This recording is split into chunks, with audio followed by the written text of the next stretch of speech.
মেঘনা নিউজে স্বাগতম।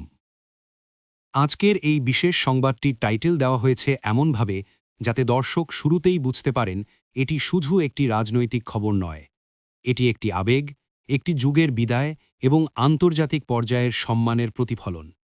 এই টাইটেলের মাধ্যমে আমরা বোঝাতে চেয়েছি খালেদা জিয়ার শেষ বিদায় কেবল দেশের মধ্যেই সীমাবদ্ধ নয়, বরং তা ছুঁয়ে গেছে আন্তর্জাতিক কূটনীতির পরিসরও।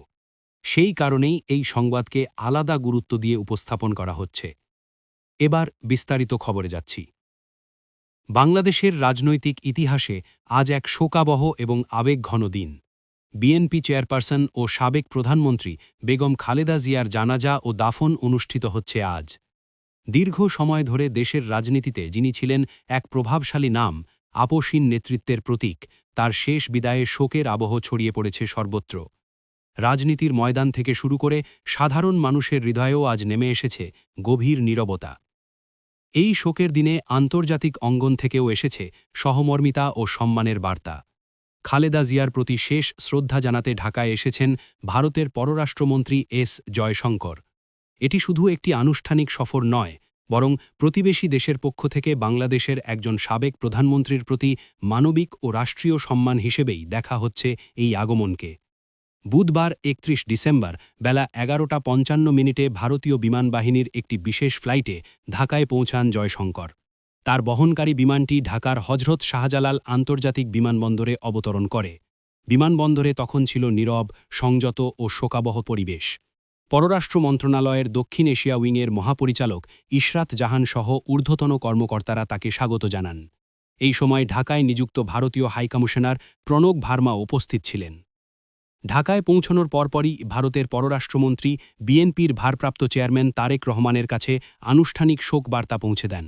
তিনি বেগম খালেদা জিয়ার মৃত্যুতে গভীর শোক প্রকাশ করেন এবং শোকসন্তপ্ত পরিবারের প্রতি ভারতের সরকার এবং জনগণের পক্ষ থেকে সমবেদনা জানান।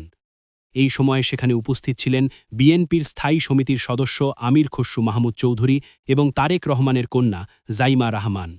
মুহূর্তটি ছিল অত্যন্ত আবেগঘন। রাজনৈতিক আনুষ্ঠানিকতার বাইরে এটি ছিল একান্ত ব্যক্তিগত শোকের সময়, যেখানে কথা কম, নীরবতাই ছিল বেশি। বেগম খালেদা জিয়া ছিলেন বাংলাদেশের রাজনীতির এক অনন্য অধ্যায়। ৩ বার দেশের প্রধানমন্ত্রী হিসেবে দায়িত্ব পালন করা এই নেত্রী সামরিক শাসন পর গণতন্ত্র পুনরুদ্ধার, সংসদীয় রাজনীতি এবং বিরোধী আন্দোলনে গুরুত্বপূর্ণ ভূমিকা রেখেছেন। তার রাজনৈতিক জীবনে যেমন ছিল তীব্র বিতর্ক ও সংঘাত, তেমনি ছিল বিপুল জনসমর্থন এবং অনুসারীদের অগাধ ভালোবাসা। তার মৃত্যুতে বিএনপি হারালো তাদের প্রতিষ্ঠাতা ও প্রধান অভিভাবককে, আর বাংলাদেশ হারালো এমন এক নারী নেত্রীকে যিনি কয়েক দশক ধরে দেশের রাজনীতির গতিপথ নির্ধারণে ভূমিকা রেখেছেন। বিশ্লেষকরা বলছেন, এস জয়শঙ্করের এই সফর কেবল শোক প্রকাশের মধ্যে সীমাবদ্ধ নয়, এটি বাংলাদেশ ও ভারতের রাজনৈতিক সম্পর্ক, পারস্পরিক শ্রদ্ধাবোধ এবং আঞ্চলিক কূটনীতির এক গুরুত্বপূর্ণ বার্তাও বহন করছে। খালেদা জিয়ার রাজনৈতিক জীবনের সঙ্গে ভারতের সম্পর্কের ইতিহাস জড়িয়ে আছে, আর সেই প্রেক্ষাপটে এই উপস্থিতি বিশেষ তাৎপর্যপূর্ণ। আজ জানাজা ও দাফনের মধ্য দিয়ে শেষবারের মতো বিদায় জানানো হচ্ছে এমন এক নেত্রীকে যিনি ছিলেন শক্তি, সংগ্রাম এবং রাজনৈতিক দৃঢ়তার প্রতীক। তার বিদায়ের মধ্য দিয়ে বাংলাদেশের রাজনীতিতে শেষ হল আরেকটি দীর্ঘ ও প্রভাবশালী অধ্যায়। এটাই ছিল মেঘনা নিউজ। সঙ্গে থাকার জন্য ধন্যবাদ।